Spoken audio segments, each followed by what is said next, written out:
소년들을 잡아먹은 할아버지, 배설물을 먹는 사이코,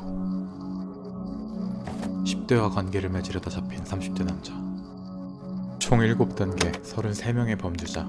제가 인터넷에서 찾은 가장 소름끼치고 타락한 사람들입니다. 미리 경고드리지만 정말 암울한 내용을 담고 있으니 시청해 주의 바랍니다. 이번 편은 온라인상 위험한 인물들에 대한 아이스버그입니다. 레벨 1. 제임스 찰스 디킨스는 작은 마을에서 메이크업 아티스트로 일하며 유튜브 채널을 시작했습니다. 그는 인기 잡지의 첫 남성 브랜드 홍보대사가 되면서 유명해졌습니다. 한때 그는 유튜브에서 2,500만 명의 구독자를 보유하고 있었습니다. 하지만 이건 그를 이 아이스버그에 소개하는 이유가 아닙니다. 찰스의 문제는 2019년에 시작됐습니다. 한 16살 소년이 21살의 제임스 찰스를 부적절한 메시지와 노골적인 사진을 보냈다는 내용으로 고발했습니다. He tried making me feel like it was okay. He sent me this. What are you worried for though? It's not like anybody's actually there, like about to suck your dick or something. 찰스는 소년에게도 같은 행동을 하도록 압박했습니다. 찰스는 소년이 나이에 대해 거짓말을 했고 모든 것을 꾸며냈다고 변명했습니다. 하지만 많은 시청자들은 이를 믿지 않았고 며칠 만에 300만 명의 구독자를 잃었습니다. 상황이 악화되자 찰스는 2명의 미성년자와 부적절한 관계를 인정하는 사과 영상을 올렸습니다. 그러나 10명의 다른 청소년들이 나서서 찰스로부터 원치 않는 누드 사진을 받았다는 동일한 이야기를 했습니다. 찰스는 그들이 나이를 속였다는 변명을 계속 반복했습니다. 2021년에는 더 많은 미성년자 소년들이 찰스가 원치 않는 누드 사진을 보내고 섹스팅을 강요했다고 고발했습니다. 찰스는 14분짜리 영상을 통해 2명의 미성년자에게 노골적인 메시지를 보낸 것은 인정했지만 당시 그들이 미성년자임을 몰랐다고 계속 부인했습니다. And stuff, and I'm like, hey, like, why don't you come visit? And like, well, I can't afford a plane ticket. And it's like, okay, well, I can. So like, get on the plane. And like, well, I just don't really feel comfortable with that. 그는 또한 고등학생들을 LA로 초대하고 비행기표를 제공한 것도 인정했습니다. 하지만 이 피해자들의 폭로는 제임스 찰스에 관해 마지막 못을 박았습니다. 유튜브는 찰스의 계정을 수익 창출에서 제외했고 인기 메이크업 브랜드인 모피는 그와의 관계를 끊었습니다. 총 15명이 제임스 찰스가 청소년 시절에 부적절한 만남을 가졌다고 고발했습니다. 크리스 V는 평범한 온라인 범죄자가 아니라 인기 트위치 스트리머 카이 세나트의 오랜 카메라맨이었습니다. 크리스는 카메라에 항상 출연하지는 않았지만 몇몇 팟캐스트에 게스트로 출연해 자신의 삶에 대해 이야기하기도 했습니다. 하지만 그의 인생은 2024년 7월 전환점을 맞이했습니다. 2021년 12월 15일 트위터의 한 익명의 계정이 충격적인 주장을 제기한 것입니다. 피해자는 17세 소녀였고 이 소녀는 크리스에게 이 같은 사실을 알렸습니다. 하지만 이때 최소 25살 이상이었던 크리스는 물러서지 않고 그녀와 계속 채팅을 이어갔습니다. 처음에는 두 사람이 콜 오브 듀티에서 서로 채팅하고 경쟁하는 등 원만하게 시작되었습니다. 그러다 크리스가 그녀에게 아이메시지, 트위터, 스냅챗 문자 등을 통해 노골적인 문자를 보내기 시작하면서 상황이 바뀌었습니다. 그는 상상할 수 있는 가장 노골적인 방법으로 그녀에게 들이대는 무언가를 계속 제안하곤 했습니다. 그녀가 응답하지 않았을 때도 크리스는 계속해서 전화를 걸고 페이스타임을 시도했습니다. 이 게시물은 입소문을 타면서 스트리밍 공간에서 많은 사람들의 시선을 사로잡았지만 당사자 크리스는 이에 대해 아무것도 언급하지 않았습니다. 하지만 이후 카이 세나트는 이 스캔들에 대해 언급하며 모든 것이 사실이었다고 확인해줬습니다. 또한 그는 혐의를 받고 있는 이 카메라맨과의 모든 관계를 공개적으로 끊었습니다. 콜미 카슨. 온라인에서 콜미 카슨으로도 잘 알려진 카슨 킹은 미국의 유튜버이자 코미디언, 트위치 스트리머, 게이머입니다. 2010년대에는 자신이 만든 유튜브 그룹인 런치클럽에서 다른 게이머들과 함께 입소문을 타면서 유명세를 탔습니다. 한때 카슨의 채널 구독자 수는 500만 명이 넘었습니다. 그러던 2021년 1월 미니볼프라는 아이디를 사용하는 트위터 사용자 샘이 카슨이 자신을 그루밍했다고 고발했습니다. 또한 그녀는 디스코드에서 나눈 매우 노골적인 대화의 스크린샷을 공개했습니다.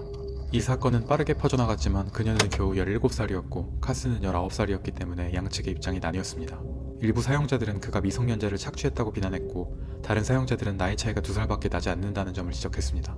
그러자 킴스타는 17살 소녀와 같은 주장을 하는 또 다른 카슨의 고발자를 언급하며 또 다른 동영상을 공개했습니다. 또한 카슨의 전 런치클럽 동료 2명은 카슨이 미성년자 팬들과 음란물을 거래했다는 사실을 인정하는 스크린샷을 공개했습니다. 또한 일부 미성년자 여성 팬들에게 노골적인 메시지를 보내기도 했습니다. 런치클럽은 그해 해체되었고 이후 그룹 채널에 동영상을 업로드하지 않았습니다. 카슨은 사과문을 발표하고 자신이 더 나은 방향으로 변하겠다고 말했습니다. 그는 다시 동영상 제작에 복귀했지만 그 이후로 구독자 수와 조회수는 회복하지 못했습니다. 에이바 크리스 타이슨. 수억 명의 팔로워와 수십억 건의 조회수를 자랑하는 미스터비스트 채널은 전 세계적으로 인정받는 자선 브랜드가 되었습니다. 그는 대부분의 동영상에 반복적으로 출연하는 친구들이 있습니다. 그 중에 한 명이 바로 에이바 크리스 타이슨입니다. 크리스 타이슨은 미스터비스트의 영상에 출연하기 시작한 후 2023년 7월 성전환을 선언한 트랜스젠더 여성입니다. 이를 계기로 그녀는 온라인 시장에서 가장 눈에 띄는 트랜스젠더 중 한 명이 되었습니다. 하지만 2023년 7월 타이슨은 미스터비스트와 함께 일하는 역할에서 물러난다고 발표했습니다. 이 발표는 트위터에서 20살의 타이슨이 13살의 라바 GS라는 아이에게 부적절한 농담을 하는 메시지가 유출된 후 이루어졌습니다. 라바 GS는 타이슨의 디스코드 채널에서 전직 모더레이터로 활동한 적이 있습니다. 하지만 라바는 타이슨을 옹호하며 농담이었을 뿐 아무 일도 없었다고 주장했습니다. 하지만 이 작은 정보 유출로 인해 불똥이 튀었습니다. 15살 때 크리스의 서버에서 일했었던 또 다른 전 디스코드 운영자 네이선 웨이먼은 크리스가 자신을 가스라이팅하고 매우 부적절한 일을 했다고 말했습니다. 그리고 네이선은 이를 뒷받침할 증거로 2017년부터 2021년까지 타이슨의 디스코드에서 50만 개가 넘는 메시지를 확보했습니다. 이 채팅에서 크리스는 일부 미성년자, 그 중에는 13살의 미성년자와 대화하는 모습을 보였습니다. 그녀는 노골적인 음란물 사이트 링크를 공유하기도 했고 그게 전부가 아니었습니다. 크리스는 또한 헨타이, 포르노, 자신의 성기에 대해서 항상 이야기했습니다.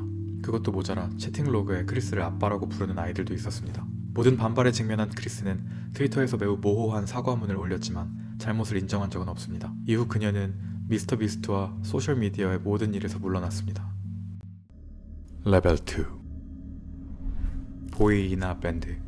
데이비드 폴 브라운은 보이이나 밴드라는 이름으로 잘 알려진 영국 출신의 뮤지션, 작곡가, 래퍼, 유튜버입니다. 그는 밴드 You and What Army의 멤버로 활동하였으며 처음에는 자신의 음악을 홍보하기 위해 유튜브 채널을 시작했습니다. 시간이 지나면서 채널을 통해 음악 튜토리얼을 공유하고 다른 유튜버들과 콜라보레이션 곡을 만드는 방향으로 바뀌었습니다. 데이비는 많은 사랑을 받은 곡을 발표했지만 2015년에 Don't Stay in School이라는 곡을 발표해 호불호가 갈리는 평가를 받았습니다. 비현실적인 학교 강의 계획서에 대한 노래였기에 논란을 일으켰지만 많은 사람들이 제목에 집중하면서 논란이 더욱 커졌습니다. 이 곡은 아이들에게 학교에 반항하고 무단결석을 부추긴다는 비판을 받았습니다. 그 결과 데이브는 순식간에 무단결석의 상징적인 인물로 여겨졌고 나쁜 영향을 미친다는 비판을 받았습니다. 하지만 이 노래는 유튜브에서 4천만 회 이상의 조회수를 기록하며 큰 인기를 끌었고 데이브의 음악 커리어는 다시 시작되었습니다. 그럼에도 불구하고 그의 컨텐츠는 점차 정신건강과 치료에 관한 이야기로 변하면서 어두운 방향으로 나아갔습니다. 그럼에도 불구하고 그의 채널은 퓨디파이 등 많은 크리에이터들과의 협업 덕분에 성장을 이어갔고 Congratulations성은 2억 조회수를 기록하며 큰 인기를 끌었습니다. 그러나 유명세와는 반대로 데이비드는 여전히 정신건강 문제로 어려움을 겪고 있었고 온라인에서의 존재감도 점차 줄어들었습니다. 영상 제작 횟수도 줄어들었고 소셜미디어에서 마지막 게시물은 2021년에 올라왔습니다. 그럼에도 불구하고 그의 팔로워는 여전히 290만 명이 넘습니다. 그리고 1년 후 익명의 레딧 사용자가 데이브에 대한 심각한 의혹을 제기했습니다. 이 편지는 데이브의 전 여자친구들이 보낸 것으로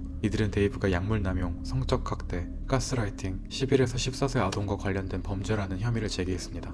편지 하단에는 전 여자친구들이 레딧의 사용자에게 보낸 스크린샷이 여러 장 첨부되어 있었습니다. 이 편지에는 레이첼이라는 소녀의 이름도 적혀 있었습니다. 그녀는 데이브의 팬이었으며 나중에 음악 프로젝트에서 함께 일하기도 했습니다. 데이브는 22살 때 16살 소녀와 사귄 적이 있었습니다. 지금까지 데이브는 이러한 의혹에 대해 어떠한 답변도 하지 않았습니다.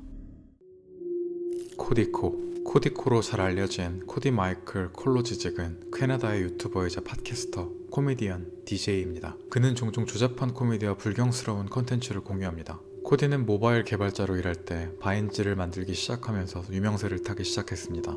2017년 폐쇄된 이 소셜미디어 플랫폼에서는 그는 거의 200만 명 팔로워를 모았었습니다. 그 후 그는 유튜브에 해설과 리액션 영상을 업로드하는 것으로 전환했고 동료 유튜버인 노엘 밀러와 함께 리액션 시리즈인 대치 크린지와 타이니 밋갱 팟캐스트로 인기를 얻게 되었습니다. 코디고는 500만 명 이상의 팔로워를 보유하고 있었지만 2024년 5월 유튜버 타나몽고가 의혹을 제기한 이후 매주 수만 명의 팔로워를 잃고 있었습니다. 타나는 인기 유튜버이자 인기 팟캐스트의 진행자였지만 현재는 중단된 상태입니다. 2024년 5월 타나는 무대를 하던 중 자신이 17살 때 플로리다에서 코디코와 친밀한 관계였다는 사실을 의도치 않게 공개했습니다. Who's the smallest you ever had? Oh my god, do no one look at me, Cody Co.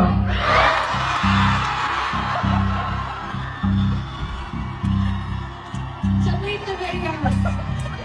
I can say that. I was literally 17. I can say that. 당시 코디가 최소 25살에서 26살이었을 것이라는 온라인 추리 전문가들의 분석이 나오자 인터넷이 들끓었습니다. 플로리다 법에 따르면 이는 미성년자 강간죄에 해당하기 때문에 이 사실을 알게 된 것만으로도 충격적이었습니다. 나중에 타나는 그런 일이 있었다고 분명히 밝혔습니다. 하지만 이와 같은 충격적인 뉴스를 다루는 많은 유튜브 채널은 이 사건에 대해 침묵을 지켰습니다. 이 의혹에 대해 침묵을 깬 유일한 유튜버는 디안젤로 월리스였습니다. 하지만 다음 달 롤링스톤즈가 이를 보도하면서 침묵의 댐이 깨졌습니다. 다른 유튜버들도 그녀의 주장을 확인할 수 있었는데 그들은 그녀의 주장을 다른 유튜버인 가비의 해나와 연결지었습니다. One time, I told a guy, I saw him making out with a girl at a party who was underage, and I pulled him aside and I was like, hey man, you probably don't know, I know she like looks a little older, she's underage. 가비는 2021년 별도의 팟캐스트에서 이 문제를 제기한 바 있습니다. 코디의 유튜브 채널은 구독자 수가 급감하기 시작했고 30일 만에 약 25만 명의 구독자를 이뤘으며 그 이후로 영상을 업로드하지 않았습니다. 하지만 코디는 이 의혹에 대해 대응하지 않았습니다. 대신 그의 팟캐스트 네트워크인 타이니 미트갱 스튜디오는 코디가 스튜디오의 일상적인 운영에서 물러난다는 성명을 발표했습니다. 닥터 디스리스펙트 2020년 6월 이전에는 닥터 디스리스펙트로 더 잘 알려진 허셜가의 밤 4세는 유튜브에서 가장 인기 있는 라이브 스트리머 중 한 명이었습니다. 그는 트위치와 유튜브에서 콜 오브 듀티와 같은 배틀로얄 게임을 플레이하면서 게임창에서 트레이시 토크를 하는 것으로 유명해졌습니다. 그는 라이브 스트리밍 플랫폼인 트위치의 얼굴이 되기도 했습니다. 그러던 2020년 6월 닥터 디스리스펙트가 영구 이용 정지 처분을 받았을 때 충격은 엄청났습니다. 그는 정지 직전 말을 더듬으며 믿기지 않는 듯 고개를 떨궜습니다. We'll get through this Champions Clip. I know it's a tough. Because I don't know this one well. Life's weird right now. We'll get through this, okay? And Hey, Chris. 하지만 트위치나 닥터 디스리스펙트 모두 정지 조치의 원인이 무엇인지 밝히지 않았습니다. 두 달 후 닥터 디스리스펙트는 유튜브에서 방송을 시작했고 빠르게 새로운 시청자들을 모았습니다. 그는 4년 동안 유튜브 채널을 400만 명 이상의 구독자로 성장시키면서 트위치 측에 자신이 정지된 이유를 밝히기 위해 노력했습니다. 그러던 2024년 전직 트위치 직원이 불길한 트윗을 통해 미성년자에게 야한 메시지를 보내는 사람이 있다는 불길한 소식을 전했습니다. 그는 누구의 이름도 언급하지 않았지만 모두 그가 누구에 대해 말하고 있는지 알고 있었고 곧 구독자 수가 급격히 줄어들기 시작했습니다. 그러자 주인공이 그 트윗에 답글을 달았고 상황은 더 악화되었습니다. 2017년에 35세의 닥터 디스리스펙트는 미성년자에게 부적절한 메시지를 보낸 것으로 밝혀졌습니다. 그는 몰랐지만 트위트는 백엔드에서 실시간으로 그의 대화를 읽을 수 있었습니다. 그의 다음 트윗도 마찬가지로 모호했고 닥터 디스리스펙트는 혐의를 완전히 부인하지 않았습니다. 며칠 후 그가 공동 창립한 게임 회사는 그와의 관계를 끊겠다고 발표했습니다. 닥터 디스리스펙트는 긴 트윗을 올리며 자신이 미성년자에게 메시지를 보냈다고 인정했습니다. 그러나 그는 그 트윗을 끝내면서 그 실수를 저질렀을 때와는 다른 35세의 남자라고 주장했습니다. 그 트윗이 비판을 받기 시작하자 그는 미성년자를 한 개인으로 바꾸려고 시도했습니다. 온라인 탐정들이 그가 2017년 트위치콘에서 라이브 스트리밍 중 아내와의 바람을 고백한 사실을 밝혀냈습니다. As you guys know, I have a beautiful family and a wife and kid. I want to be transparent that I've been unfaithful. 더 심각한 점은 그가 미성년자와 만날 계획을 세운 바로 그 이벤트였다는 겁니다. 비판은 혹독했습니다. 유튜브는 그 채널에서 광고를 중단했고 그의 파트너십도 모두 중단시켰습니다. 닥터 디스리스펙트는 과거의 동양계의 악센트를 흉내내는 것, 아내와의 불륜, 공공 화장실에 들어가서 라이브 스트리밍을 하는 등의 여러 논란을 겪어왔습니다. 그는 이번 논란도 잘 넘길 계획인 듯 보입니다. 최근 그는 휴가를 즐기고 있다는 의미심장한 트윗을 올렸고 다른 사람들이 체커스를 하고 있는 동안 체스를 두는 사진을 게시했습니다. 그러나 그가 예상한 반응은 얻지 못했습니다. 오니션 제임스 잭슨으로 태어난 오니션은 초기 세대의 유튜브 유명인 중 가장 큰 채널 중 하나였습니다. 2010년 바이럴 동영상 바나나송을 제작하여 수천만 조회수를 기록한 후 그의 유튜브 채널은 폭발적으로 성장했습니다. 하지만 2012년이 되자 오니션은 암흑기를 맞이했습니다. 그의 컨텐츠는 전 여자친구와 전 부인을 공개적으로 모욕하는 것이 중심이었습니다. You have done to me is irreversible. You have destroyed any way for me to support myself. I have nothing. You have destroyed me. Can you take a step back? No. I'm backed into a corner. 한 영상에서 전 여자친구는 오니션에게 강제로 당했다고 말했고 이에 대해 오니션은 그녀는 걸레이고 강간당할 수 없다고 대답했습니다. 이에 분노한 유튜버들이 오니션을 인플루언서들을 위한 연례 행사인 비드콘에서 퇴출시켰습니다. 또 다른 여자친구인 캐나다 가수 실로 호건스는 오니션이 가위로 자신의 귀를 자른다는 말을 우연히 듣게 되었습니다. 하지만 그보다 더 큰 문제는 미성년자 소녀들과의 교류였습니다. 올해 31세인 그는 10대 소녀들의 관심을 끌만한 콘텐츠, 즉 나 예뻐요와 같은 컨텐츠를 공유하는 웹사이트를 시작했습니다. 남자를 유혹하는 방법, 가슴이 너무 크거나 작나요? 레이니는 당신의 몸매에 대해 어떻게 생각하나요? 등의 컨텐츠를 공유했습니다. 카이 아바로에라고도 알려진 레이니는 오니션의 아내였습니다. 미성년 소녀들은 두 사람이 자신의 몸매를 평가할 수 있도록 자신의 사진을 보냈습니다. 오니션은 구등신이다. 나중에 커서 아깝지 않기를 바랍니다. 같은 댓글을 달았습니다. 최소 5번 이상. 13세 소녀들은 속옷 차림의 사진을 사이트에 올리기도 했습니다. 몇몇 범죄자들은 더 노골적인 사진을 요구하며 소녀들을 협박하기 위해 이 사이트에 숨어있는 것으로 알려져 있습니다. 2019년에는 6명의 여성이 그를 성희롱과 학대 혐의로 고발했습니다. 이에 대해 그는 트위터에 그녀들의 개인정보들을 공개해버렸습니다. 하지만 오니션이 자신이 패트리온에서 제외되었다는 사실을 알게 되자 이 결정은 그에게 큰 데미지로 돌아왔습니다. So you guys are so into yourselves, like you are so committed to censoring innocent people that you're just gonna go and try to get my Patreon deleted now. Oh, you have an opinion of me, so you're just gonna try and ruin my entire career. 그는 곧 미쳐 날뛰었습니다. 그의 또 다른 피해자는 22살의 전 입양한 딸 사라였습니다. 사라에 따르면 그녀는 12살 때 오니션의 동영상을 보기 시작했다고 합니다. 2년 후 그녀는 다른 소녀로부터 카이를 소개받았습니다. 두 사람은 그녀에게 야한 사진을 보내달라고 요구하고 시시덕거리는 말을 많이 하고 14살 소녀에게 하고 싶은 에로틱한 행위를 말하며 그녀를 괴롭혔습니다. 사라는 가정생활이 어려웠고 금세 이들의 먹잇감이 되었습니다. 16세 생일 직후 어머니는 카이에게 사라에 대한 후견인 권한을 부여했습니다. 사라는 오디션의 유튜브 동영상에 출연하기 시작했고 원치 않는 신체 접촉과 더듬기에 노출되었습니다. 그녀가 18살이었을 때 이 커플은 그녀를 쓰리썸으로 끌어들였고 오니션은 그녀에게 강제로 몸을 맞췄습니다. 하지만 오니션은 사라가 자신과 자지 않으면 자신의 인생을 망치겠다고 협박했다고 말하며 돌아다녔다고 합니다. 심지어 그에 대한 다큐멘터리 오니션, 크리스 한센이 제작한 다큐멘터리 오니션 실화도 있습니다. 다큐멘터리가 방영된 후 유튜브는 그의 채널의 수익을 박탈했습니다. 오니션은 여전히 인터넷을 맴돌며 주목을 받기 위해 트위터에 이상한 댓글을 남기고 있습니다. 로미오 라코스테. 로미오 라코스테는 자신의 인기를 이용해 미성년자 소녀들을 노리는 또 다른 유튜버입니다. 2011년에 로미오는 타투 아티스트로 시작했고 그것이 그의 컨텐츠가 시작되었습니다. 그는 인기 유튜버와 인플루언서에게 타투를 해주고 소셜미디어에서 좋아요를 받는 대가로 돈을 벌었습니다. 얼마 지나지 않아 아리아나 그란데, 저스틴 비버, 켄드릭 라마, 마시멜로우 같은 스타들의 타투를 새겨주게 되었습니다. 그는 곧 유튜브 구독자 수가 100만 명을 넘어섰고 인스타그램에는 그 2배가 되었습니다. 2019년에는 LA에 타투샵을 오픈하고 포브스에 소개되기도 했습니다. 그러던 중 2019년 3월에 모든 것이 무너졌고 이 모든 것은 두 10대 탐정들 덕분이었습니다. 로미오가 27살이었던 2016년이었습니다.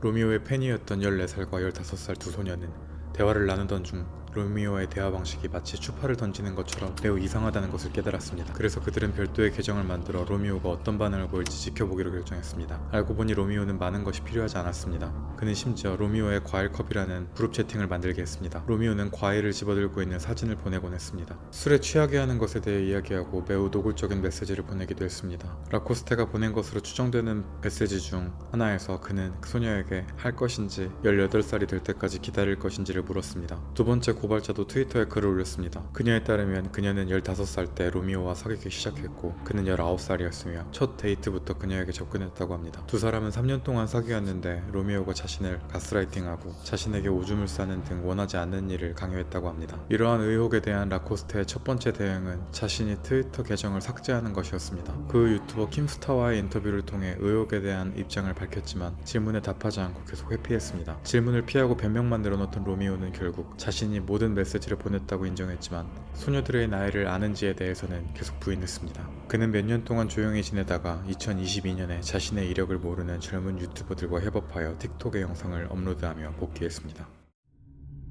미스터 비스트. 온라인에서 미스터 비스트로서 잘 알려진 지미 도널스는 자선사업가이자 약 3억 8천만 명의 구독자를 보유한 유튜브 최고의 스타 중 한 명입니다. 하지만 최근 미스터 비스트는 엉뚱한 이유로 모든 사람의 입에 오르내리고 있습니다. 먼저 100명의 소년대 소녀 대회에 참가한 여성 참가자들이 제작진들과 성관계를 시도했다고 주장했습니다. 그런 다음 도널슨의 친구이자 전 공동 작업자인 에이바 크리스 타이슨이 미성년자를 그루밍하고 포르노를 공유한 혐의로 기소되었습니다. 하지만 미스터 비스트의 최근 소식은 이 쇼에 많은 추잡한 사람들이 출연했다는 것입니다. 그중 한 명은 미스터 비스트의 스튜디오 매니저로 일하는 델라웨어라는 별명을 가진 찰스 제퍼슨입니다. 그는 2010년에 11명의 소녀를 성적으로 학대한 혐의로 기소된 성범죄자입니다. 당시 제퍼슨의 나이는 23살이었습니다. 또 다른 한 명은 아르마니 이자디입니다. 그는 비스트 게임의 첫 번째 라운드에 출전했습니다. 이자디는 2013년 그가 포주로 일하던 전직 매춘부가 경찰서에 그를 신고하면서 경찰의 레이더망에 포착되었습니다. 그녀는 이자디가 쉬운 돈을 주겠다며 자신을 매춘으로 유인했다고 말했습니다. 하지만 그녀가 매춘에서 벗어나려고 하자 그는 그녀를 샤워실에 묶어두었습니다. 이자디는 물고문부터 목을 조르는 등 온갖 수단을 동원해 며칠 동안 그녀를 고문했습니다.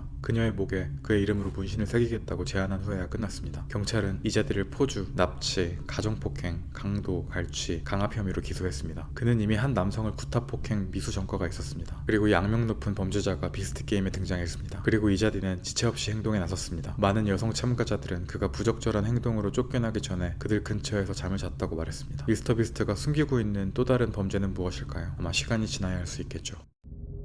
숄런 레스터. 숄런 레스터는 소셜미디어의 유명 인사이자 유튜버 그리고 작가입니다. 2010년 MTV 리얼리티 시리즈 다운타운 걸스에 출연하면서 처음으로 유명세를 타기 시작했습니다. 이 프로그램은 한 시즌 만에 취소되었고 셜런은 혀로 키스하는 법을 가르치며 가십 잡지에 글을 쓰고 웬디 윌리엄스와 가십을 주고받고 유명인 가십 잡지의 편집자로 일하는 등 다른 일로 옮겨갔습니다. 또한 그녀는 정신건강 문제를 조롱하는 것부터 K-POP 밴드에 대한 인종차별적 발언에 이르기까지 이상하고 불쾌한 컨텐츠를 공유하는 유튜브 채널도 운영했습니다. 하지만 숄런이 유명인을 험담하고 공격하는 것보다 더 좋아하는 것은 10대 남자아이들을 노리는 것이었습니다. 숄런은 32살 때 17세 소년과 스킨십을 하고 16세 소년 저스틴 비버에게 환상을 품는 등 매우 부적절한 트윗을 올렸습니다.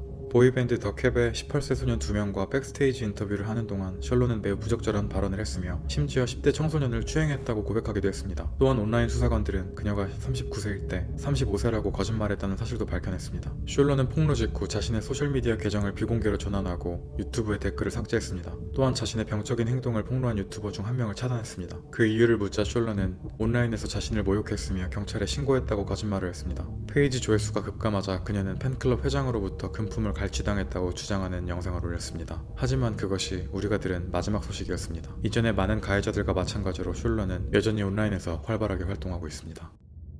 레벨 3 셰인 도슨. 도시 사전에 이름이 등재된 범죄자는 많지 않지만 셰인 도슨은 등재되어 있으며 모든 정의가 이전보다 나쁩니다. 이 범죄자가 사전에 등재되기 전에는 셰인 요우라라는 이름으로 활동했으며 유튜브에서 2천만 명의 구독자를 보유하고 있었습니다. 그는 2008년에 채널을 시작하여 흑인 얼굴, 비속어 사용, 동성애자 비하 등 인종적 고정관념이 담긴 촌극을 만들었습니다. Here are some sexy ass bitches wearing my Hot Topic shirts. Oh yeah. 심지어 자신이 범죄자라는 사실도 인정했습니다. 수년에 걸쳐 셰인은 2권의 뉴욕타임즈 베스트셀러를 출간하고 유명 인물에 관한 다큐 시리즈를 여러 편 제작했습니다. 유튜브 채널도 2개 더 운영하며 누적 조회수 45억 회 이상을 기록했습니다. 2010년 포브스지는 그를 25번째로 가장 유명한 웹 유명인사로 선정했습니다. 하지만 10년 후 모든 것이 무너졌습니다. 2020년이 되자 셰인은 이미 여러 논란의 중심에 서 있었습니다. 그는 화면에서 자신의 반려견과 키스하고 고양이와 성행위를 하는 것에 대해 이야기를 했습니다. 그는 오메글에 출연해 I love you too. Can you twerk for us? I know twerking is insane. Oh, I love you too. Oh, I love you too. Now shut up and twerk. 미성년자에게 몸을 비틀거나 최고의 오르가즘 얼굴을 보내달라고 요청하기도 했습니다. 또 한 번은 셰인이 아기가 섹시하다는 발언을 했습니다. 그는 또한 아이들을 잡아먹는 것을 발 패티시에 비유하며 이상하지만 불법은 아니라고 말하기도 했습니다. 이 동영상이 공개되자 셰인은 자신의 유튜브 채널에 책임감이라는 제목의 20분짜리 장황한 동영상을 올렸습니다. 하지만 그는 너무 성급하게 말을 꺼냈습니다. 바로 다음날 당시 11살이었던 윌로우 스미스 포스터에 자위하는 신용을 하는 셰인의 영상이 공개됐습니다. 반발은 거셌습니다. 셰인은 수천 명의 구독자를 잃었고 그의 책은 타겟의 책 코너에서 철수되었으며 브랜드는 셰인과 접촉하지 않았고 유튜브는 그의 동영상을 수익 정지시켰습니다. 결국 그는 오랜 공백기를 가진 후 2021년 10월에 유튜브로 복귀했습니다. 바슈어버스. 바슈어버스는 브랜든 애셔가 시작한 비디오 게임 스트리밍 채널입니다. 2010년에 브랜드는 자신의 유튜브 채널에 마인크래프트에 관한 대본이 있는 프로그램을 올리기 시작했습니다. 얼마 지나지 않아 그는 다른 유명한 마인크래프트 플레이어들과 함께 게임을 하게 되었고 2015년에는 그의 채널 구독자 수가 100만 명에 달해 젊은 시청자들을 끌어모으게 되었습니다. 그는 트위터 사용자 클라라 베이그리그스와 데이트를 했습니다. 그를 막을 수 있는 것은 아무것도 없는 것처럼 보였습니다. 그러나 온라인에서 논란을 일으키는 것으로 유명한 인기 유튜버인 키엠스타가 브랜든의 이름이 가득 적힌 2004년 체포 영상을 손에 넣기 전까지는 그랬습니다. 그는 미성년자와의 불법 거래 혐의로 체포되었습니다. 처음에는 브랜든이 모든 것을 부인했습니다. 그런 다음 그는 18살 때 친구의 15살 여동생과 대화를 시작했고 두 사람은 서로에 대한 감정을 키워왔다고 고백하는 영상을 올렸습니다. 소녀의 부모가 개입했고 브랜드는 체포되었습니다. 이 고백 영상은 마침내 마인크래프트 제작자의 종말을 알리는 시작이었습니다. 브랜든이 17살 여자친구와 사귀기 시작했을 때 20대 후반이었던 것도 도움이 되지 않았습니다. 킴스타는 유튜브와 트위터를 통해 브랜든을 괴롭히기 시작했습니다. 브랜든이 디즈니에 갔다는 트윗을 올리자 킴스타는 부모가 아이들을 데리고 그곳에 가서는 안 된다고 트윗으로 답했습니다. And Keemstar just keeps freaking, it's just constant barrage. Like all my videos are like freaking people saying I'm not the victim and I'm not the victim. I never fucking said it was the victim. I never said it was the victim. 브랜든은 정신이 나가서 정신이 나간 모습을 담은 동영상을 올렸습니다. 그는 나중에 동영상을 삭제했지만 이미 피해는 발생했습니다. 킴스타를 비롯한 여러 다른 채널에서 그의 분노에 찬 폭언을 업로드했습니다. 두 명의 소녀는 브랜든이 미성년자였을 때 그들에게 추파를 던졌다고 인정했습니다. 브랜든은 나중에 그 소녀들과 추파를 던졌지만 그들이 미성년자라는 것을 몰랐다고 인정했습니다. 브랜든은 킴스타의 출연에 출연하여 킴스타가 자신의 여자친구인 클라라 베이빌렉스가 돈만 밝히는 여자라고 밝혔습니다. 클라라는 희생양이 되었고 소문은 사라졌습니다. 클라라와 브랜든이 다시 합쳤고 이상한 컨텐츠를 만들기 시작했습니다. 브랜든의 이상한 비디오에 대한 반응부터 성적인 컨텐츠에 이르기까지 클라라는 완전히 누드로 등장했습니다. 브랜든은 주로 젊은 시청자들을 대상으로 하고 있었기 때문에 이로 인해 많은 반향을 불러일으켰습니다. 이에 대해 그는 구독자 수가 1000만 명에 도달하면 무수정 버전을 공개하겠다고 약속했습니다. 브랜든은 그 다음 해에도 계속해서 추락했고 스트리밍을 중단했습니다. 2017년에는 유튜브 채널의 동영상을 삭제하고 트위터와 인스타그램 계정도 삭제하고 사라졌습니다. 그는 2019년까지 모습을 감추다가 2019년에 트위터에 터스티타임이라는 사용자 이름으로 다시 나타났습니다. 그는 또한 트위치에서 다시 스트리밍을 시작했지만 2021년 9월에 코로나 바이러스에 감염되어 사망했습니다. 노바 온라인 가브리엘 게이지 또는 그가 틱톡에서 자신을 노바 온라인이라고 부르는 이 19살의 온라인 유명인은 30만 명 이상의 팔로워와 2800만 개 이상의 좋아요를 받은 인물입니다. 그는 세일러문 의상을 입고 화를 내거나 우스꽝스러운 동영상을 만드는 등 다양한 활동을 합니다. 그는 윙스탑 리뷰를 한 후 우연히 입소문을 탔습니다. 그러나 루이 제이미처럼 그의 컨텐츠는 그를 비웃는 팔로워들을 많이 모았습니다. 그러나 그가 10살 정도의 어린 소녀들을 팔로우하고 있다는 사실을 알았을 때 아무도 웃지 않았습니다. 그게 충분히 소름 끼치는 일이었다면 그는 아기처럼 옷을 입고 행동하는 사람들의 계정을 팔로우했습니다. 그러나 노바 온라인은 팔로우하는 것 이상의 일을 했습니다. 그는 이 기묘한 역할극에 참여하기도 했습니다. 그는 디스코드에서 여러 번의 대화를 나눴습니다. 심지어 그는 자신의 환상을 실현하기 위해 같은 생각을 가진 예비 부모들의 커뮤니티를 만들기도 했습니다. 이 정도도 충분히 이상한데 노바는 범죄자를 옹호하는 기이한 발언을 하기도 했습니다. 그러나 노바가 기저귀를 차고 있는 자신의 사진을 보내고 미성년자에게 부적절한 발언을 하고 14살인 미성년자에게 성적인 동영상을 보냈다는 사실이 밝혀졌습니다. 이 사실이 알려지자 노바 온라인은 분노한 팔로워들을 마주한 채 자신이 부당하게 고발당했다며 폭언을 퍼부었습니다.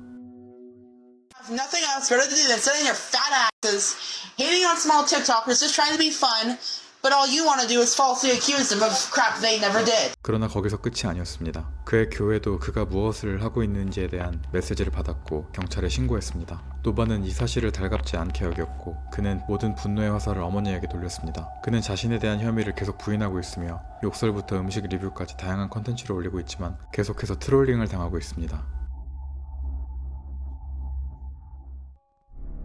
더 버디 틱톡이 범죄자들의 소굴이 되기 전부터 범죄자들의 왕이 있었습니다. 더 버디라는 별명을 가진 버디 헤인즈는 26살이라고 주장하지만 실제 나이보다 훨씬 더 들어 보이는 사람입니다. 헤인즈는 틱톡에서 립싱크 영상, 코미디 촌극, 댄스 챌린지 등을 제작하여 인기를 얻었습니다. 약간 찡하기는 하지만 충분히 순수한 컨텐츠였습니다. 그러나 헤인즈의 인기가 높아지면서 그의 추종자들은 무해한 춤을 추는 영상으로 시작했던 것이 점점 소름끼치게 변했다는 것을 알아차렸습니다. 헤인즈는 틱톡 듀엣을 했는데 대부분의 경우 불안하고 부적절하며 매우 선정적인 행동을 하는 미성년자 소녀들과 함께 나란히 등장했습니다.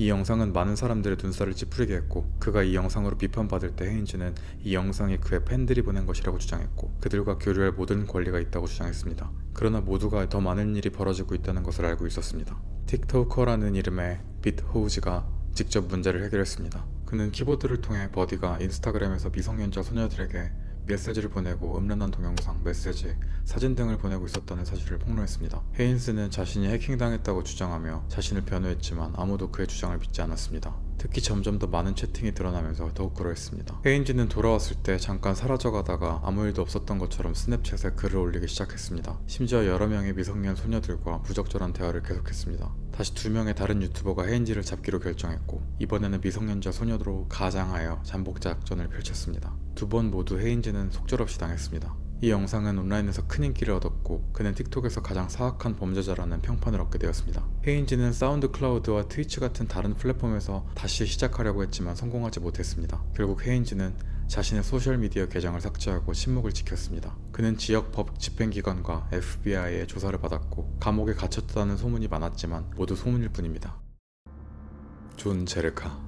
존 제르카는 2019년 한 트위치 스트리밍 방송에 출연하면서 이름을 알렸습니다. 시청자들은 그의 날카로운 유머 감각을 좋아했고 존 제르카는 빠르게 단골 게스트가 되었습니다. 그는 경비원 일을 그만두고 트위치 방송을 시작했고 첫 달에 2만 명 이상의 팔로워를 확보했습니다. 그는 다른 스트리머들과 함께 농담을 하기도 했고 앤드류 테이트나 평평한 지구 음모론에 대해 이야기하기도 했습니다. 그러나 그의 컨텐츠 대부분은 여성에 관한 것이었습니다. 이후 제르카의 컨텐츠는 트위치에서 어려움을 겪었고 그를 몇 번 금지시킨 후 마침내 2023년 2월에 추방당했습니다. 제르카는 금지된 범죄자들의 소굴로 알려진 플랫폼 킥으로 활동지를 옮겼습니다. 그는 남성들을 위한 데이트 코스를 시작했고 레드필 알파맨 팟캐스트에 출연했습니다. 그 일을 하지 않을 때는 다른 스트리머들과 불화를 일으켰습니다. 그중 한 명은 HS 티키토키였습니다. 전직 경비원이 그를 찾아내서 때리겠다고 약속했습니다. 그러나 제르카가 티키토키와 대결했을 때 그는 길바닥에 있는 사람이었습니다. 그때까지 제르카는 논란이 많은 포트나이트 스트리머 힐마이크와 친구였습니다.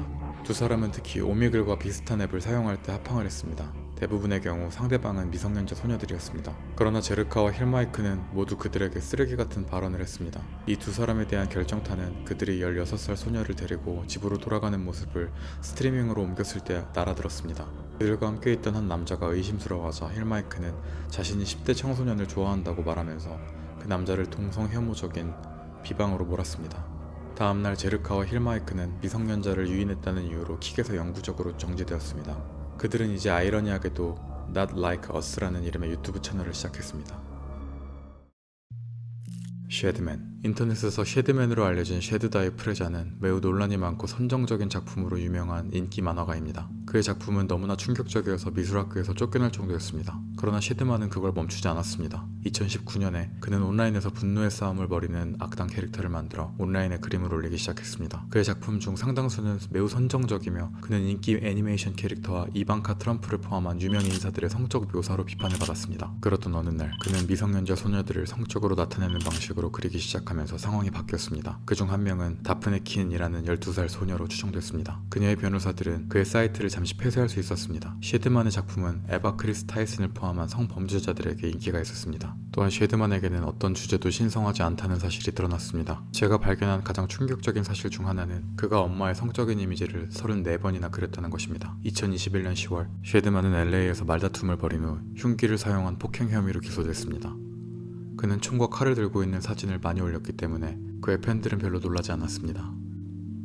오늘날 쉐드만의 유튜브 계정에는 여전히 30만 명 이상의 구독자가 있지만 그가 어디에서 무엇을 하고 있는지는 추측만이 남아있습니다. EDP-455 EDP-455는 이댓스의 약자로 30세의 브라이언트 모어랜드가 2010년부터 운영해온 유튜브 계정입니다. 브라이언트는 필라델피아 이글스의 열렬한 팬으로 스포츠 커뮤니티에서 온라인 유명세를 얻었습니다. 팀을 응원하지 않을 때는 요리나 게임하는 모습을 담은 동영상 블로그를 올렸습니다. 브라이언트는 코미디 센트럴의 토시 제로에 여러 번 출연할 정도로 인기를 얻었습니다. 그리고는 모든 것이 무너져 내렸습니다. 2020년 7월 브라이언트의 일부 개인 메시지가 유출되면서 미성년자에 대한 가학적인 행동에 대한 의혹이 제기됐습니다. 몇 달 후 한 유튜버가 17세 소녀인 척 브라이언트와 채팅을 했습니다. 그는 성적으로 노골적인 메시지와 사진을 빠르게 보냈고 온라인에서 메시지를 공유하지 말라고 경고했습니다. 물론 메시지가 유출되었지만 브라이언은 교훈을 얻지 못했고 2021년 4월에 모든 것이 정점에 달했습니다. 유튜브 채널 챗 골드스타인은 미성년 소녀들을 노리는 범죄자들을 잡기 위해 함정을 설치하는 것으로 유명한 채널입니다. 이 채널은 알렉스 로젠이라는 사람이 운영하고 있습니다. 알렉스는 2개월 동안 인스타그램에서 브라이언트와 소피라는 13세 소녀인 척 대화를 나눴습니다. 당시 브라이언트는 자신이 13살이라고 믿는 사람에게 여러 개의 성적 메시지, 노골적인 영상, 사진 등을 보냈습니다. 두 사람은 2021년 4월 18일에 만나기로 약속했습니다. 그러나 이 성범죄자가 나타났을 때 그는 미성년 소녀를 찾지 못했습니다. 대신 그는 카메라를 든 남자와 마주쳤습니다. 1시간 동안 진행된 영상 대결에서 브라이언트는 여러 가지 의심스러운 발언을 했습니다. 그는 채팅에서 찍은 사진이 자신의 것이라고 인정했고 16세 미만의 소녀들을 상상했다고 고백했습니다. 또한 다른 6명의 소녀들과 이야기를 나눴다고 밝혔습니다. 그럼에도 불구하고 브라이언트는 카메라를 향해 자신이 소아성애자가 아니라고 말했습니다. 그는 혐의에 대해 답변하지 않았지만 자신의 채널에 있는 모든 동영상을 삭제했습니다. 유튜브는 또한 그의 채널 3개를 폐쇄했습니다. 그러나 브라이언트는 아직까지 끝내지 않았습니다. I am unfortunately EDP's victim. I am 16, I'm turning 17, and EDP first started talking to me when I was 15. He messaged me first, and I told him my age, and he didn't block me. 2023년 그는 16세 소녀와 관계를 맺으려고 했다는 이유로 다시 한번 공개적으로 비난을 받았습니다. 그는 심지어 그 소녀가 다른 사람에게 말하면 그 소녀의 목숨을 앗아갈 것이라고 협박했습니다. 브라이언트는 자신을 변호하려고 트위터에 답변을 올리고 자신을 피해자라고 묘사했지만 아무도 그것을 믿지 않았습니다. 레벨 4 맥시밀리안 무스. 맥시밀리안 무스의 본명은 맥스 아흐메드 룬그렌입니다. 스웨덴에서 시작된 이 유튜브 채널은 2014년에 게임 관련 콘텐츠를 제작하면서 활동을 시작했습니다. 그는 포트나이트와 같은 게임에 대한 논란의 여지가 있는 트롤링 비디오로 게임 커뮤니티에서 빠르게 명성을 얻었습니다. 맥시밀리안 무스 채널은 1억 9,600만 회의 조회수를 기록하며 성장했습니다. 그리고 2021년 2월 22일 그는 유튜브 채널을 삭제했는데 이는 스웨덴의 스트리머이자 유튜버인 크롤티컬의 폭로로 인해 모든 것이 밝혀졌습니다. 크롤티컬은 최악의 유튜버라는 제목의 동영상을 올렸습니다. 그는 맥시밀리안 무스가 다른 스트리머를 죽이겠다는 협박으로 공격하고 괴롭히도록 팬들을 동원하는 다큐징을 했다고 비난했습니다. 이런 종류의 주장이 제기된 것은 이번이 처음이 아닙니다. 2019년에 제이콥 웨스트 또는 위스트라는 스트리머가 맥시밀리안 무스를 괴롭힘으로 고소했습니다. 하지만 이번에는 크리티컬이 추가한 것이 상황을 바꿔놓았습니다. 크리티컬은 맥시밀리안 무스의 추종자들이 그의 서브레딧과 디스코드 서버를 사용하여 아동 포르노를 공유했다고 주장했습니다. 또한 맥시밀리안 무스가 정신질환자에게 자신의 대변을 먹으라고 협박한 충격적인 사건도 언급했습니다.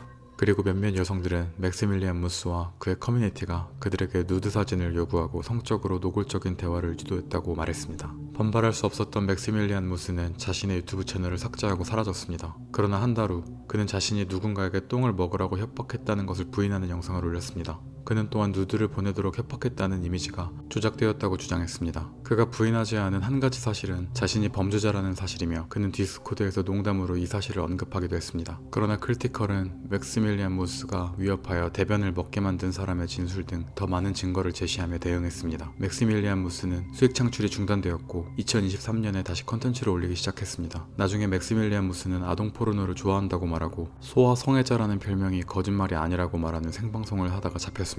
그는 2023년에 다시 게임 컨텐츠를 게시하기 시작했습니다. 플라즈마 마스터돈.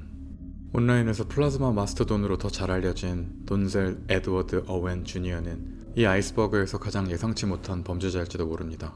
돈젤은 65세가 되던 해에 유튜브 채널을 만들고 처음으로 동영상을 올렸습니다. 그는 팝, 랩, 클래식 음악의 커버를 만들었습니다. 이 다정할 줄 알았던 노예는 빠르게 명성을 얻었고 그의 노래를 들으려고 구독한 사람이 48만 명에 달했습니다.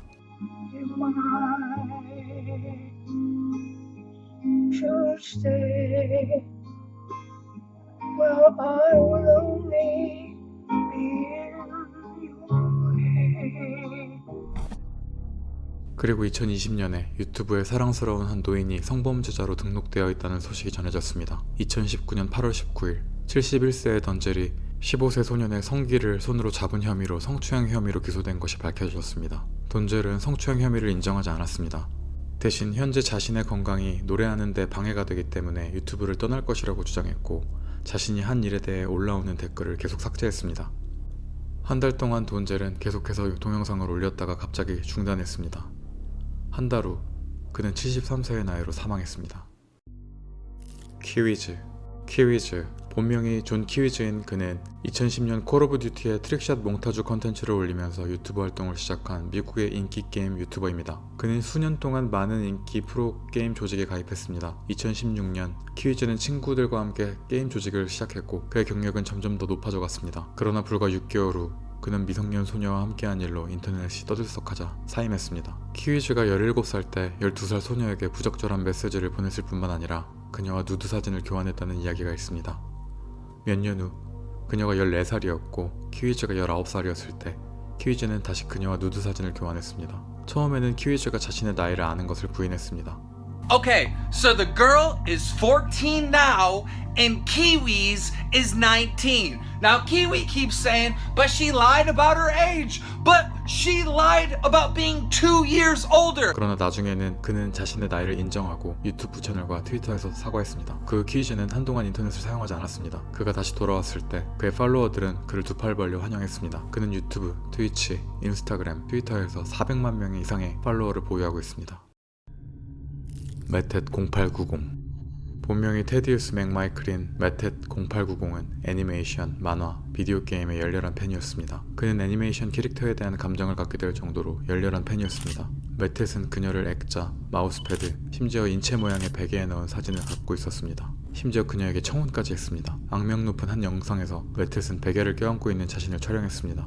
만약 메텟이 그런 기이한 욕망을 그대로 간직했다면 그는 기이한 사람으로 기록됐을 것입니다. 그러나 그는 그렇지 않았습니다. 그는 페이스북 페이지에 어린 아이들을 대상으로 하는 것에 대해 아주 자주 글을 썼습니다. 그러나 그는 거기서 멈추지 않았습니다. 메텟은 또한 아동 포르노를 찾는 방법, 그것을 암호화하는 방법, 그리고 그것을 보면서 무엇을 하는지에 대한 조언도 썼습니다. 그리고 그는 강간과 근친상간을 즐긴다는 것을 인정하는 동영상을 올렸습니다. 그리고는 함께할 여동생이 있었으면 좋겠다고 이야기했습니다. 2012년 FBI가 찾아왔고 메텟은 목에 걸고 다니던 이동식 드라이브에 600개가 넘는 가학적인 아동 포르노 이미지가 있다는 사실이 밝혀졌습니다. 그는 미성년자 성착취 혐의로 기소되어 72개월의 징역형을 선고받았습니다. 그는 2018년에 출소했고 온라인 계정을 삭제하고 남은 생애 동안 성범죄자로 등록하라는 명령을 받았습니다.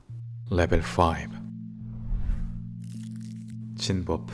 진버프라는 별명으로 더 잘 알려진 스타리트 자오는 마인크래프트와 인사이트 등 다양한 게임을 즐기는 것으로 유명한 전직 게임 유튜버입니다. 그는 10살에서 14살 사이의 아이들에게 꽤 인기가 있었고 2015년에는 구독자 수가 10만 명을 돌파해 유튜브 상패를 받았습니다. 그러나 1년 후 그는 유튜브 스타에서 7년형을 선고받은 범죄자가 되었습니다. 무슨 일이 있었던 걸까요? 2016년 초 진보프의 14살 팬 중 한 명의 부모는 딸이 진보프와 자주 스카이프 통화를 한다는 사실을 알게 되었습니다. 그들은 또한 딸이 진보프의 사진이 담긴 목걸이를 착용하고 란제리를 구입하기 시작했다는 사실도 알게 됐습니다. 그들은 진보프와 그녀의 통화를 모니터링하기 시작했고 그가 그녀에게 옷을 벗고 여성 생식기를 보여달라고 하는 것을 들었습니다. 그는 면도하는 방법을 포함하여 그녀와 부적절한 많은 이야기를 나누었습니다. 진보프가 그녀가 14살이라는 것을 알고 있었다는 증거가 많았습니다. 23살의 진보프는 몇 달 동안 그녀를 관리했습니다. 그가 플로리다에서 열리는 게임 컨벤션에서 그녀를 만나 관계를 가질 계획을 세우기 시작하자 FBI가 개입했습니다. 자오는 디트로이트 메트로 공항에서 그녀를 만날 준비를 하고 있었는데 경찰이 나타나서 그의 계획에 찬물을 끼얹습니다. 그는 아동 포르노를 수령하고 제작한 혐의, 미성년자를 온라인으로 유인한 혐의, 불법적인 성행위를 목적으로 여행한 혐의로 체포되어 구금되었습니다. 또한 그는 아동 포르노를 제작하고 판매하는 데 관여한 것으로 밝혀졌습니다. 그는 7년형을 선고받아 2022년에 석방되었습니다.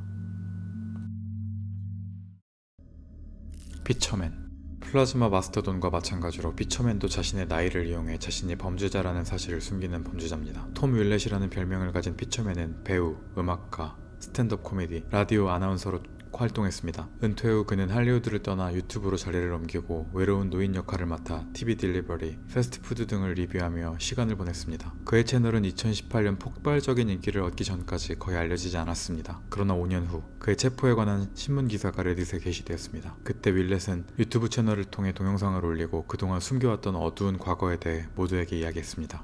1973년 11월 윌렛은 음악 그룹에서 연주하고 있었습니다.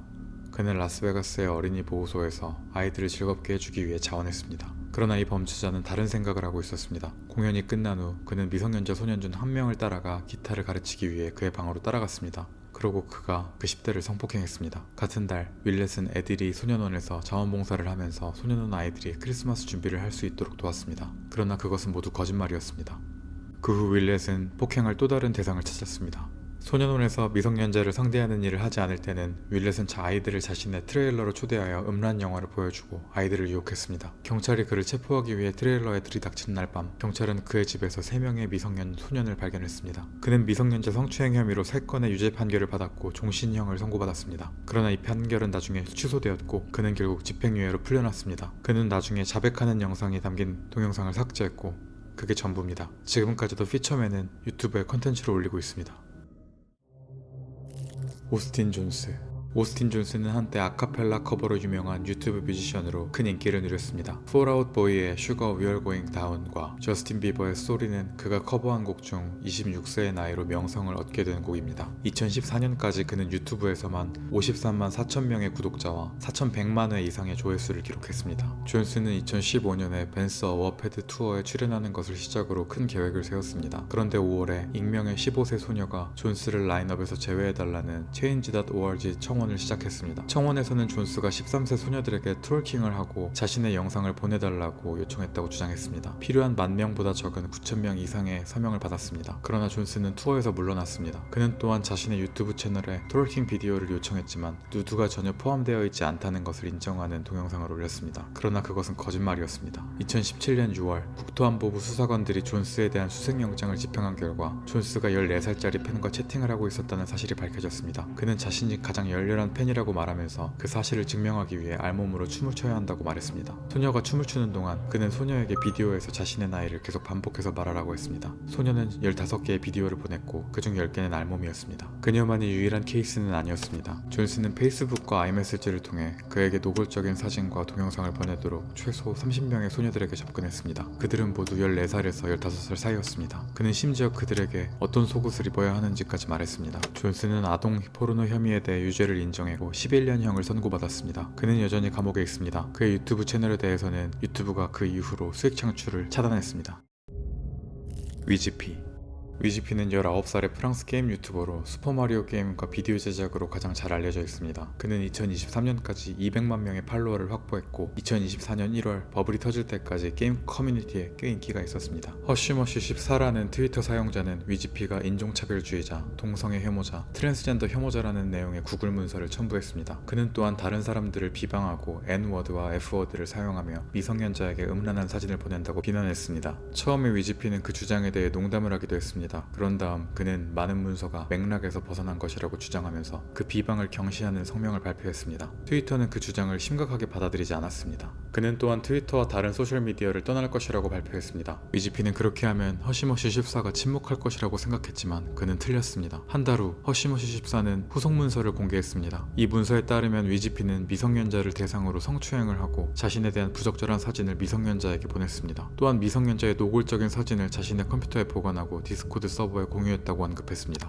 위지피는 답변을 줄 수 있지만 지금 병원에 있다고 대답했습니다. 얼마 지나지 않아 트위터에 세 번째 문서가 올라왔는데 위지피가 17살 때 13살 소녀와 관계를 맺었다는 내용이었습니다. 그는 그녀가 샤워하는 동안 화상통화를 하는 등 그녀가 불편해하는 일을 하게 만들었습니다. 또한 그는 그녀와 성관계를 가져고 그녀에게 누드 사진을 교환하자고 설득했습니다. 그리고 한 소녀만이 아니었습니다. 다른 소녀는 위지피가 12살 때 그리고 그가 18살 때 자신을 성추행했다고 인정했습니다. 그의 현재 여자친구도 그가 18살 때 14살이었습니다. 위지피는 이 주장에 대해 언급하는 대신 일에 관한 글을 올렸습니다. 2024년 3월 네 번째 문서가 공개되었고 이 문서와 함께 또 다른 피해자가 공개되었습니다. 첫 번째 주장이 제기된 지 3개월이 지난 4월에야 위지피가 답변을 했습니다. 그러나 그 답변은 좋지 않았습니다. 그 이후로 그가 작업에 참여한 많은 비디오의 크레딧에서 그의 이름이 삭제되었습니다.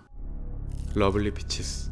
소셜미디어에서 러블리 피치스라는 이름으로 유명한 브리트니 존스는 19살의 틱톡 유저로 그녀의 컨텐츠는 사랑스러움보다는 터무니없는 내용으로 주목받았습니다. 그녀는 2016년에 소셜미디어에서 유명해졌지만 정지 또는 금지 조치를 여러 번 받았기 때문에 그 기록을 모두 파악하기는 어렵습니다. 매번 약간씩 다른 아이디로 돌아와 부적절하고 터무니없고 황당한 컨텐츠를 올립니다. 2019년 한 라이브 스트림에서 브리트니는 16살인 찰리 나멜리오를 강간하기 위해 완벽한 30살 남자를 고용했다고 말했습니다. I want a tall, heavy, long black man to Charlie Cole until she then screams for mercy. Charlie D'Amelio, I want to see you. She also claimed to be in a public relationship with a minor. Another time, she said she wanted to see two minors get together, yet her followers kept insisting that she was just trolling, even after she ate her poo and drank her pee. It wasn't until she flashed a minor on Instagram Live that they accepted she was a predator. But the first time Britney would face repercussions for her actions was in 2021, after she was arrested over a video she posted on Instagram. In the video, Britney picked up her dog by the neck and sprayed perfume on its face. She also said she had broken the dog's legs. Finally got back inside. I took one of his legs and I broke it in half. and it was honestly very easy to break. So he started screaming in pain. So I broke his other leg to make him be quiet, but he just started screaming even louder. 그녀는 또한 걔 다리를 부러뜨렸다고 말했습니다. 여러 사람이 경찰에 신고를 했고 브리트니는 동물 학대 혐의로 기소되었습니다. 그녀의 개를 빼앗겼지만 브리트니 주변에서 안전하지 않은 것이 동물만은 아니었습니다. 브리트니의 딸인 코라 미라클은 브리트니의 채널에 정기적으로 출연하는데 좋은 쪽으로 출연하는 것은 아니었습니다. 코라가 4개월이었을 때 브리트니는 아기가 남자친구와 바람을 피우고 있다고 말했고 그녀는 코라를 인정하지 않겠다고 말했습니다. 그러나 그것은 시작에 불과했습니다. 브리트니는 딸을 성매매 조직에 팔았다는 이야기를 꾸며냈습니다. 또 다른 경우에는 코라가 죽었다고 말하면서 어떻게 죽였는지에 대한 세부 사항을 이야기했습니다. 브리트니는 심지어 아기 강간을 위해 돈을 지불하는 남자를 구하는 광고를 내기도 했습니다. 여러 번의 실패 끝에 브리트니는 마침내 코라의 양육권을 잃었습니다. 그녀의 가장 공격적인 유튜브 영상은 유튜브에서 삭제되었습니다. 라이언 헤이우드. 라이언 헤이우드는 미국의 인기 비디오 제작 회사인 루스터 티스에서 활동한 것으로 잘 알려진 미국의 성우입니다. 그는 트위치에서 스트리밍을 하던 어치브먼트 헌터의 세그먼트 멤버이기도 했습니다. 그는 결혼해서 두 아이를 두었는데 아이들은 가끔씩 트위치 스트리밍에 함께 출연했습니다. 그러나 이 건전한 가장은 비밀을 간직하고 있었는데 그의 누드 사진이 갑자기 온라인에 돌기 시작하면서 그 비밀이 밝혀졌습니다. 그리고 라이언이 미성년 소녀들에게 보낸 음란 사진 중 하나라는 소문도 돌았습니다. 라이언은 루스터 투스에서 해고되었지만 이것은 시작에 불과했습니다. 그의 전 직장 동료 중 일부는 2년 전 한 팬이 라이언이 부적절한 메시지를 보냈다는 것을 보여주는 스크린샷을 공개했다고 주장했습니다. 라이언을 상대로 한 피해자가 더 많아졌고 온라인 성추행에서 미성년자 강간 혐의에 이르기까지 다양한 혐의가 제기되었습니다. 17세 청소년은 라이언이 매우 거칠게 행동했고 콘돔을 벗겼다고 말했습니다. 이는 동의한 성인들 사이에서도 라이언의 피해자 사이에서 공통적으로 나타난 주제였습니다. 레딧 사용자는 라이언에 대한 혐의를 자세히 설명하는 스프레드시트를 작성하여 문제를 확대했습니다. 라이언은 자신이 실수를 저질렀다는 성명을 발표했지만 자신이 잘못한 것은 없다고 주장했습니다. 그러나 더 많은 피해자가 나왔습니다. 피해자 명단이 구글 스프레드시트에 정리되어 있을 뿐 아니라 트위터의 피해자 지원 페이지에도 있었습니다. 라이언은 한동안 소셜미디어에서 모습을 감추었습니다. 그리고 2021년 초에 트위치에 다시 등장하려 했지만 야유를 받고 추방당했습니다. 그 이후로 대중의 시야에서 사라졌습니다. 레벨 6 라이언 메이커. 온라인에서 라이언 메이커로 더 잘 알려져 있는 마르코스 윌트는 벨기에 출신의 마인크래프트 유튜버였습니다. 그는 30개 이상의 마인크래프트 비디오를 제작했고 유튜브 구독자 수는 70만 명에 달했습니다. 29살의 그는 이 유튜브 명예의 전당에 오를 수 있는 길을 가고 있었습니다. 그러던 2015년 6월 12일 그는 3가지 실수를 저질렀습니다. 첫 번째는 16살의 스티븐 젠크스에게 자신의 전신 누드 사진을 찍어주면 $500를 주겠다는 것이었습니다. 두 번째는 10대 청소년의 페이팔 계좌로 돈을 입금하는 것이었고 세 번째 실수는 또 다른 미성년자에게 메시지를 보낸 것이었습니다. 이번에는 12살의 샹텔이었습니다. 그는 또한 그녀에게 자신의 누드 사진을 보내달라고 요청했습니다. 그러나 윌트는 채팅 상대가 그 소녀의 어머니라는 사실을 몰랐고 그녀는 즉시 벨기에 경찰에 연락했습니다. 수사가 길어지자 그녀는 유튜버 킴스타에게 연락하여 무슨 일이 있었는지 이야기했습니다. 킴스타는 트위터에 윌튼을 범죄자라고 단언하는 2가지 동영상을 올렸습니다. 그는 또한 윌튼이 진행한 Booty in Your Face라는 컨테스트에 대해서도 언급했습니다. 이 컨테스트에서는 어린 팬들이 카메라 앞에서 엉덩이를 흔드는 모습을 녹화하도록 했습니다. 윌튼은 이성을 잃었습니다. 그는 트위터에서 킴스타를 욕하기 시작했습니다. 그리고 영국에 거주하는 14살 유튜버인 페이지 더 팬더에 대한 고백을 했습니다. 윌튼은 페이지가 14살이었고 자신이 27살이었을 때 그녀와 사귄다고 트위터에 올렸습니다. 그리고 트위터에 그녀의 누드 사진을 2장 올린 후 폭언을 퍼부었습니다. 몇 시간 후 그는 트윗을 삭제하고 해킹을 당했다고 주장했습니다. 그러나 2명의 미성년자가 더 나서서 윌튼이 노골적인 사진을 요구했다고 말했습니다. 윌튼은 계속해서 모든 것을 부인하면서 스크린샷이 조작되었다고 주장했습니다. 이때까지 벨기에와 영국 경찰은 아동 포르노와 미성년자 강간 혐의로 그를 수사하고 있었습니다. 2016년 윌튼은 벨기에 경찰에 체포되어 10개월 동안 감옥에 갇혔습니다. 그는 다시 스트리밍을 시작했지만 온라인 커뮤니티는 계속해서 그의 채널을 신고했습니다. 마침내 2020년 그의 유튜브 채널은 서비스 약관 위반으로 금지되었습니다. 그는 믹서에서 다시 활동하려고 했지만 쫓겨났습니다. 지키시.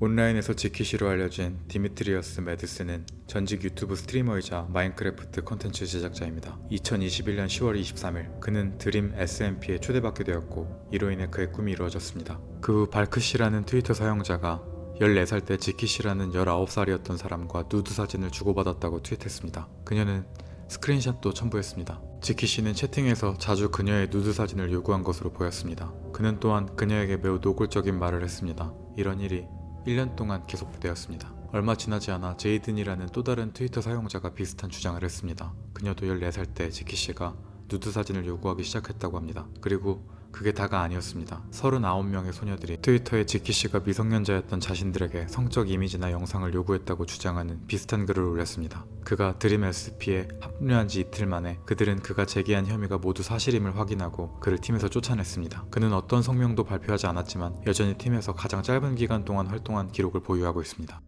사세프 알렉산드르 아나톨리에비치 루덴코는 흔히 사세프라고 알려진 유튜버로 비자발적 독신을 뜻하는 인셀이 되고 여자친구를 원하는 것을 중심으로 컨텐츠를 제작했습니다. 그는 외로움에 대해 징징거리며 시간을 보내고 이미의 여성들에게 번호를 물어보는 자신을 촬영했습니다. 2017년 여자에게 안겼다는 제목의 영상에서 사세프는 사촌과 2초 동안 안겼다는 이야기를 계속 늘어놓았습니다. 당연히 그의 팔로워들 중 많은 사람들은 그가 그냥 장난치고 있는 거라고 생각했고 절박한 변태라고 생각했습니다. 그러다가 2018년에 잠복경찰이 사세프가 일부 미성년자에게 부적절한 접근을 했다는 정보를 입수했습니다. 그래서 그들은 잠복 작전을 세우고 13살 소녀인 척 그와 접촉했습니다. 사세프는 그 유혹에 완전히 넘어갔습니다. 그는 정오까지 첫 데이트 장소에 나타났고 미성년자와의 성관계를 가질 것으로 예상했습니다. 그러나 그 대신 그는 수갑을 차고 감옥에 가게 되었습니다. 당시 사세프의 나이는 22살이었습니다. 그는 몇 달 동안 감옥에 있었고 성범죄자 등록을 하라는 명령을 받았습니다. 그러나 그게 끝이 아니었습니다. 4년 후 사세프는 경찰의 감시망에 다시 들어갔습니다. 그는 소셜미디어에서 미성년자를 만나기 위해 가짜 신분을 만들어 왔습니다. 또한 미성년자가 방문하는 공원이나 영화관 같은 반사회적 장소를 방문하기도 했습니다. 그렇게 해서 그는 14살과 17살 미성년자를 성폭행하게 되었습니다. 사세프는 14살 미만의 아동에 대한 음란 행위부터 동성애와 구강성교에 이르기까지 여러 혐의로 체포되었습니다. 그는 13만 5천 달러의 보석금으로 석방되었습니다. 사세프가 여전히 박해를 기다리고 있는 동안 경찰은 아동 포르노를 발견했습니다. 이 사건은 6년 만에 세 번째 미성년자 관련 형사사건이 되었습니다. 이번에는 보석 없이 감금되었습니다. 레벨 7 닥터 니콜라스 베이트 니콜라스 보이드 스타우트젠버거 온라인에서 닥터 니콜라스 베이트로 더 잘 알려진 그는 주로 자신의 더러운 개인적인 습관으로 유명한 미국의 전직 유튜버입니다. 닉은 샤워를 하지 않고 몸을 씻지 않고 이를 닦지 않는다고 주장하는 영상을 만들었었습니다. 또한 그는 배설물에 성적 흥분을 느끼는 배설물 애호가임을 인정했습니다. 그는 많은 비디오에서 자신의 집 벽에 배설물로 뒤덮인 모습을 보여주었습니다. 그는 또한 트위터에서 자신의 병적인 패티시, 전자추적을 하고 있던 소녀들, 고양이 냄새를 맡는 것에 대해 일변을 토했습니다. 그러나 그는 어떻게든 여자친구를 사귀었습니다. 그녀의 이름은 안나였고 두 사람은 역할극 포럼에서 만났습니다. 닉은 안나에 대해 극도로 집착했습니다. 그는 팬픽션을 쓰고 자신의 똥에 대한 집착을 담은 그림을 그렸습니다. 그는 그녀에게 보낸 문자를 보면서 자위하고 그녀에게 결혼해달라고 애원한다고 말했습니다. 안나는 또한 그의 모든 패티시에 대해 듣기 위해 맨 앞자리에 앉았습니다. 한 채팅 로그에서 닉은 안나에게 자신의 이복 누나인 엠버를 성추행했다고 말했습니다. 그는 또한 엠버의 똥을 핥았다고 말했습니다. 그녀는 그를 믿지 않았지만 그와 헤어졌습니다. 닉이 근친상간 혐의로 체포된 것은 2015년 4월이 되어서였습니다. 닉은 5살에서 7살 사이에 누나를 강간한 것으로 밝혀졌습니다. 그가 안나와 나눴던 노골적인 대화 내용이 그를 잡는 데 사용되었습니다. 닉은 유죄 판결을 받았고 14년에서 40년형을 선고받았습니다. 출소 후에도 평생 경찰에 소재 신고를 해야 합니다. 라울 지토 라울 지토라는 이름으로 활동하는 라울리노 데 올리베이라 마시엘은 브라질의 포트나이트 플레이어이자 비디오 게임 스트리머입니다. 그는 트위치에서 11만 7천 명의 팔로워를, 유튜브 채널에서 약 14만 4천 명의 구독자를 확보하고 있으며 가족 친화적인 컨텐츠를 제작하고 있습니다. 하지만 그게 전부인 것은 아니었습니다. 그는 자신의 경험을 바탕으로 게임 세계에 진출하려는 젊은 게이머와 어린 재능을 발굴하는 컨설팅 회사를 시작했습니다. 지토와 계약을 맺은 어린이들은 게임 세계와 텔레비전 업계에서 일자리를 얻게 될 것이라고 약속받았습니다. 지토는 재능 있는 어린이들의 부모와 연락을 취했습니다. 부모가 동의하면 그는 자신의 스튜디오나 부모의 집에서 어린이를 훈련시켰습니다. 14살 소년이 어머니에게 지토가 4개월 동안 자신을 성폭행했다고 말하기 전까지는 모든 것이 정상적으로 보였습니다. 10살 소년도 같은 혐의를 제기했습니다. 지토는 체포되어 2건의 강간 혐의로 기소되었습니다. 경찰 조사 결과 그가 학대한 아동이 7명 더 있다는 사실이 밝혀졌습니다. 모두 10살에서 14살 사이의 아동이었습니다. 그의 초기 피해자 중 한 명은 28세의 루카스 마르티넬리 카에타노라라는 남성이었습니다. 루카스에 따르면 그가 12살이었고 지토가 20살이었을 때 지토가 비디오 게임을 자주 하러 왔다고 합니다. 이런 일이 1년 동안 계속되다가 지토가 그를 성폭행했습니다. 이를 근거로 많은 사람들은 피해자가 훨씬 더 많을 것이라고 확신합니다.